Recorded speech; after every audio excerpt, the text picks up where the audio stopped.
Décideurs engagés, l'émission TV de l'Hémicycle qui révèle les décideurs et nous permet de comprendre ce qui, chaque jour, leur donne envie de se battre et de réussir. Bienvenue dans On se dit tout, l'émission des décideurs engagés sur l'Hémicycle TV, et j'ai le plaisir de recevoir aujourd'hui Jean-Thomas Schmitt. Bonjour. Bonjour. Merci beaucoup d'être avec nous dans On se dit tout, l'émission des décideurs engagés. C'est votre émission ce matin. Vous êtes acteur majeur du secteur logistique et transport chez Epner. C'est une entreprise centenaire, on va le voir, fondée à Strasbourg, spécialisée dans la logistique et le transport. Mais on a d'abord envie de parler de vous, Jean-Thomas Schmitt, parce que vous êtes un décideur engagé. Quel est votre parcours? Qu'est-ce qui vous a formé? Qu'est-ce qui a fait que vous avez choisi ce secteur, finalement? Alors, ce secteur, comme vous l'avez souligné très justement, moi je suis le représentant de la 4e génération d'une entreprise familiale qui est née il y a 100 ans exactement cette année. Moi j'ai fait un parcours assez classique, prépa plus école de commerce à l'EDEC, master en finance. Et à l'issue de ce master en finance, moi je serais bien parti à l'étranger, me former un peu justement à d'autres entreprises. Mais l'écart d'âge entre mon père et moi était important à un moment où on n'avait pas trouvé de successeur familial à l'aventure justement entrepreneuriale. Et mon père, lui, ne vivait que pour la transmettre, cette entreprise. Et par conséquent, je voulais pas le laisser attendre trop longtemps sans savoir si oui ou non ça m'intéresserait de venir le rejoindre et justement travailler à la succession de l'entreprise. Donc vous aviez le choix. Déjà, c'est important dans une entreprise familiale. Mon père m'a toujours laissé le choix. Il m'a dit, tu fais ce que tu veux dans la vie. L'important, c'est de le faire bien. Si tu veux faire musicien, tu le fais, mais tu le fais très bien. Et donc, je l'ai rejoint au départ plus par... par un côté affectif vis-à-vis de mon père, et puis très vite je me suis passionné pour. Oui, on se sent obligé finalement, parce que on se sent, non, je me sentais pas obligé, mais voilà, j'avais évidemment grandi dans un univers familial où l'entreprise est très présente, ça représente quelque chose de très important, pas seulement pour moi, mais pour nos clients, nos collaborateurs, qui ont des anciennetés très importantes. L'ancienneté moyenne dans notre groupe c'est 13 ans aujourd'hui, c'était encore plus important avant. Voilà, c'est très important de pouvoir s'engager sur le long terme. Et donc aujourd'hui, vous êtes président-directeur général d'Epner. Epner, c'est l'histoire d'un paysan devenu transporteur. Exactement. Ce monsieur, c'était votre arrière-grand-père. Alors vous avez baigné dans ce milieu finalement toute votre enfance. Oui, alors finalement, mon père m'a pas mal épargné les soucis du quotidien. Et puis quand on a 16 ans, 17, 18, 19, on comprend pas très bien quels sont les enjeux de tout ça. On voit à peu près ce qu'est l'entreprise, mais sans plus. En fait, on la découvre que de l'intérieur. Et c'est pour ça que c'était très important que j'y rentre très rapidement pour en prendre connaissance et savoir si oui ou non je m'inscrivais moi-même sur le long terme. Et aujourd'hui, donc, vous avez fait le choix de reprendre les rênes. Qu'est-ce qui vous motive aujourd'hui? C'est quoi qui vous fait vous lever le matin, par exemple? Moi, je suis passionné par mon métier déjà. Ouais. C'est un métier de centimier, comme on dit, mais c'est un métier très humain où la question des collaborateurs, de l'investissement de nos collaborateurs et puis de l'ensemble de nos parties prenantes est très importante. Et donc, c'est un métier extrêmement passionnant. J'ai rien qui m'attache plus que la passion que j'ai pour mon métier, mais c'est vrai que faire perdurer l'entreprise, la faire grandir et l'inscrire dans une nouvelle trajectoire stratégique, c'est évidemment très important. Oui, parce que vous avez hérité d'une culture d'entreprise très forte, tournée vers l'intrapreneuriat, hein, c'est bien ça? Absolument, la subsidiarité et l'intrapreneuriat, c'est encore une valeur clé dans le mode de fonctionnement managérial de notre entreprise. Et effectivement, c'est quelque chose qui fait vivre l'ensemble de nos collaborateurs au quotidien. Et voilà, c'est très intéressant de pouvoir partager avec des intrapreneurs tous les jours. Le secteur de la logistique et du transport est un secteur en pleine évolution. Il intègre des nouvelles technologies. Comment répondre à ces nouveaux défis finalement? En investissement et en se transformant au quotidien sur plusieurs pans. Effectivement, la transformation digitale qui est essentielle parce qu'aujourd'hui, on transporte moins une marchandise, ça c'est une commodité totale, qu'une information. Et effectivement, l'information doit être en temps réel, transparente, etc. Les gens ont pris des usages aujourd'hui qui correspondent à ceux du e-commerce et du B2C qu'il faut retransposer à notre activité qui suscite elle-même une curiosité légitime, business, par rapport à l'acheminement des marchandises vers leurs clients qui doit être de plus en plus rapide, respectant l'intégrité des marchandises et avec une information qui soit donnée de manière proactive. Il y a la transition environnementale qui est un enjeu absolument essentiel. C'est pas une question de greenwashing ou de volonté personnelle, etc. C'est une adaptation absolument nécessaire et vitale à notre secteur, qui nécessite des investissements extrêmement lourds, que ce soit dans le changement de nos flottes, dans l'adaptation de nos bâtiments ou même la capacité électrique de l'ensemble de nos dispositifs. Donc on a des investissements très très lourds qui nous permettent de nous adapter. Bien sûr. Capacité électrique, le transport routier domine encore largement le marché. Oui, absolument. À peu près 90%, mais qu'en est-il justement de l'électrification de la flotte? Elle débute parce que le matériel roulant électrique est encore extrêmement coûteux par rapport au thermique. Et ne permet pas d'accélérer la transition comme on voudrait absolument le décréter en un claquement de doigts. Il faut évidemment respecter un mix énergétique pragmatique qui intègre des technologies comme le gaz naturel, le bio-GNV, les éco-carburants qu'on voulait taxer il n'y a pas encore si longtemps, etc. Et maintenant l'électrique. Chez nous rentrent les premiers véhicules électriques, mais derrière, il y a évidemment des coûts extrêmement importants. Il y a des coûts en facial d'abord de capex très importants, et puis deuxièmement, il y a même un coût opérationnel qui l'est, puisque l'autonomie est pas très élevée, correspond à un certain type d'usage. C'est lourd, hein, 38 tonnes. Hein. C'est lourd, et évidemment, il faut pouvoir le charger et avoir l'autonomie suffisante. Donc ça correspond à un type d'usage, pas à tous les usages, donc il faut avoir la capacité d'avoir ce mix énergétique qui réponde à la problématique de la transition environnementale, plus les investissements dans les bornes de recharge, etc., les infrastructures qui nous permettent de nous développer au fur et à mesure. Donc c'est la transition environnementale, malheureusement, c'est un sujet à cuisson lente. C'est pas quelque chose qui peut se décréter comme ça.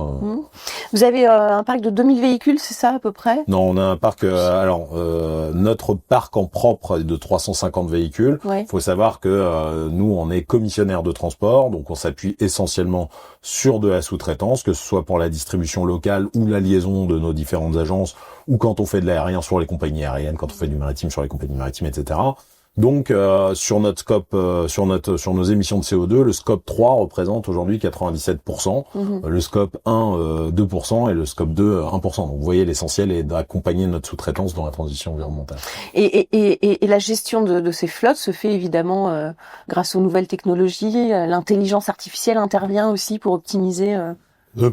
Pas vraiment. On commence à regarder des technologies qui pourraient nous accompagner sur de l'aide à la conduite, mais aujourd'hui le camion autonome, qui pour moi est quelque chose qu'il faut surveiller parce qu'on n'y est pas du tout, mais le manque de chauffeurs fait qu'on va devoir aller vers ce genre de technologie, ou en tout cas que ça va beaucoup pousser en ce sens-là. Mais il y a déjà des startups qui s'intègrent dans l'aide à la conduite, etc., clamant qu'on peut baisser de 10% la consommation. Donc ça, on travaille déjà sur des solutions de ce type-là, mais aujourd'hui, c'est essentiellement la transition de nos véhicules, la transformation de notre parc, et d'ailleurs des formations à l'éco-conduite qui permettent déjà de réduire la consommation de manière très... Oui, c'est vrai, c'est important l'éco-conduite. D'ailleurs, ce problème de tension dans les métiers, trouver des chauffeurs, c'est compliqué en ce moment. Et d'ailleurs, je voulais poser une question liée. Est-ce qu'il y a des femmes chauffeurs aujourd'hui? Alors, il y a très peu de femmes chauffeurs, mais malheureusement, je pense que c'est un sujet sur lequel à la fois notre secteur doit faire son travail, son homework, comme on dit, en matière d'attractivité, etc., que ce soit les salaires, même s'ils sont déjà de plus en plus élevés, etc., mais aussi en matière d'attractivité pour expliquer quel est notre métier. Mais il faut être clair, le problème, il n'est pas que français, il est européen. Aujourd'hui, on manque de 400 000 chauffeurs en Europe. Vous aviez tout le contingent de chauffeurs ukrainiens qui est parti à la guerre, les Bélarusses qui ne peuvent plus sortir de leur pays, et les jeunes Polonais et les jeunes Baltes, ils ont tous sauf envie de faire du transport, ils créent des startups dans leur pays, etc. Donc on a un vrai problème. Pour répondre à votre question, je pense qu'on n'a pas un problème général d'attractivité par rapport à notre secteur d'activité qui s'est transformé et dont les jeunes reconnaissent aujourd'hui l'engagement en matière de transformation digitale et de transition environnementale. Et sur de nombreux postes, on arrive à bien attirer à nous des talents qu'on pensait pas encore pouvoir attirer il y a 5 ou 10 ans. Par contre, sur des postes qui renvoient à une image de pénibilité peut-être un petit peu excessive par moment, comme les chauffeurs ou la manutention, là, on a évidemment un peu plus de mal à recruter. On va passer à la question du World Impact Summit à présent, si vous le voulez bien, juste après le jingle.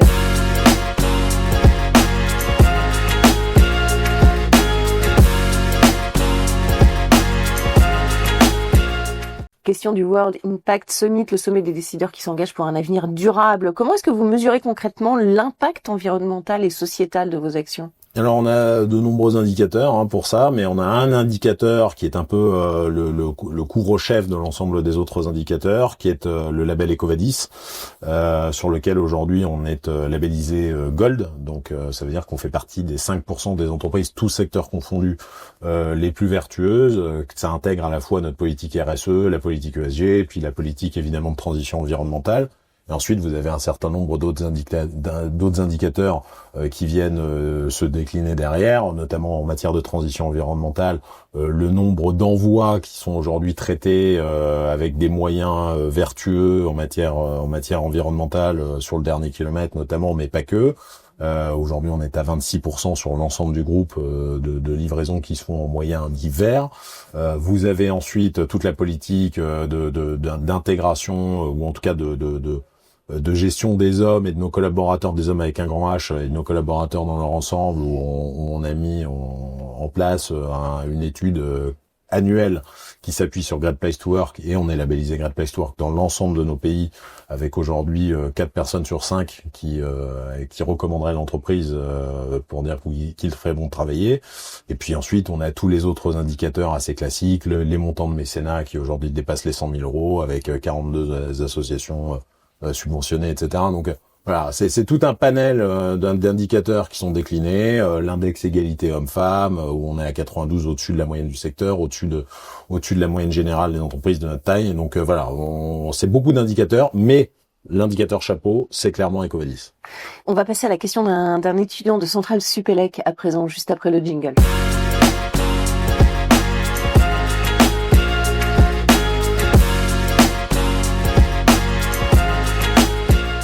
La question de Centrale Supélec, celle que vous avez choisie parmi plusieurs qui vous ont été proposées, dans un monde en mutation permanente, quelles compétences managériales vous semblent aujourd'hui indispensables pour les futurs dirigeants? Et je trouvais que cette question était très intéressante parce qu'elle je trouve que les compétences qu'on attend aujourd'hui du management ont profondément changé, même par rapport au début de ma carrière. J'ai l'impression de parler comme quelqu'un de très âgé, mais j'ai commencé il y a 10 ans dans l'entreprise et ça a changé, mais considérablement. C'était beaucoup plus vertical, beaucoup plus structuré autour d'un management autoritaire, de posture, etc.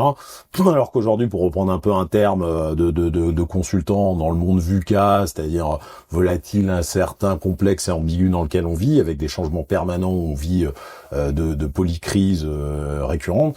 Le problème est effectivement d'avoir un management qui soit à la fois suffisamment clair dans la stratégie qu'il conduit, conceptuellement, parlant, etc., et qui soit capable à la fois de bien expliquer, de bien retraduire à l'ensemble des collaborateurs présents, mais aussi à l'ensemble des parties prenantes sa stratégie, d'être capable de faire adhérer aux valeurs qui sous-tendent cette stratégie, et en même temps d'avoir une vraie sincérité dans la manière dont on s'exprime, parce que au regard des crises qu'on vit, forcément, en tant que dirigeant, on est impacté.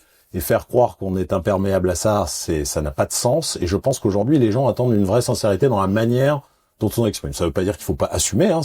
Pour moi, le manager doit continuer. Non, mais il y a de l'inquiétude. C'est vrai, vous le disiez, dans ce monde incertain. Ça suscite énormément d'inquiétude de la part des collaborateurs. Il faut rassurer, mais il faut aussi faire part de ses propres doutes, Alors, le doute est très important parce qu'il permet de se remettre en cause. Ça doit pas être un doute effrayant. Au contraire, ça doit être un doute qui permet de repartir de l'avant. Mais je pense que cette sincérité, elle est très recherchée. Et je pense que justement, cette capacité d'intelligence situationnelle, elle est formidablement importante. Et pour s'adapter justement à tout ça, ça demande une agilité qui est pas toujours évidente. Quand on doit gérer des valeurs communes entre des générations Z et puis des générations de seniors qui ont fait 40 ans dans une entreprise et qui adhèrent pleinement à ses valeurs et à son mode de fonctionnement, etc., c'est très compliqué, avec des gens qui ont 40 ans d'ancienneté, qui parfois peuvent finalement être bloquants dans la transformation parce qu'ils adhèrent à des valeurs d'il y a 20 ans. Avant, voilà. Mais qui sont très importants par leur savoir et ce qu'ils véhiculent en matière de valeur, et des générations Z qui attendent qu'une entreprise s'adapte complètement à eux, etc. Voilà, c'est cet équilibre et cette agilité dans le management, être capable de proposer des solutions qui soient dans un juste milieu, mais être capable aussi d'adapter. C'est complexe, mais je pense que ça, c'est les compétences qu'on attend aujourd'hui d'un manager. Parfait. Maintenant, ça va être à vous de poser des questions, si vous le voulez, ou de pousser un coup de gueule, c'est vous qui voyez, puisque c'est la question de l'hémicycle dans quelques instants.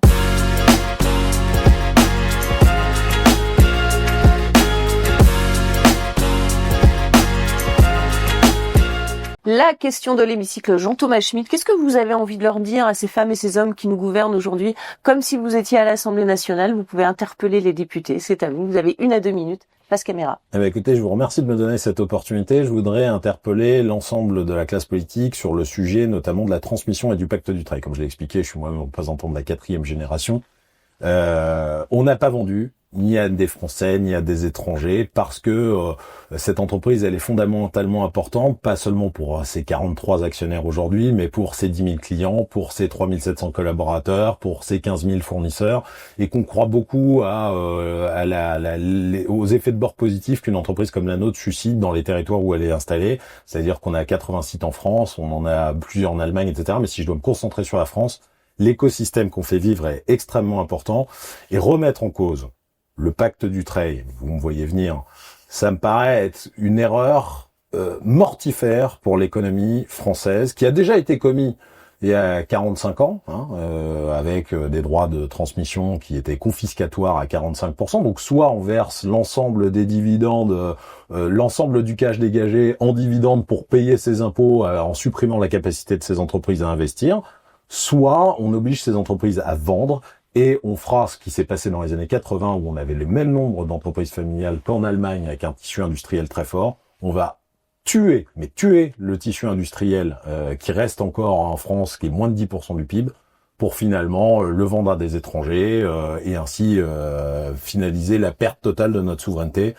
Donc je pense qu'il ne faut absolument pas toucher à ce dispositif qui est absolument vital pour le tissu économique français. Et ce serait bien d'apprendre de ces erreurs. Voilà, le message est passé. En tout cas, merci beaucoup. Jean-Thomas Schmitt, merci d'avoir participé à On se dit tout. Merci à vous pour votre fidélité à notre émission. Et on se retrouve très très vite pour un prochain numéro de On se dit tout. Décideurs engagés, l'émission TV de l'Hémicycle qui révèle les décideurs et nous permet de comprendre ce qui, chaque jour, leur donne envie de se battre et de réussir.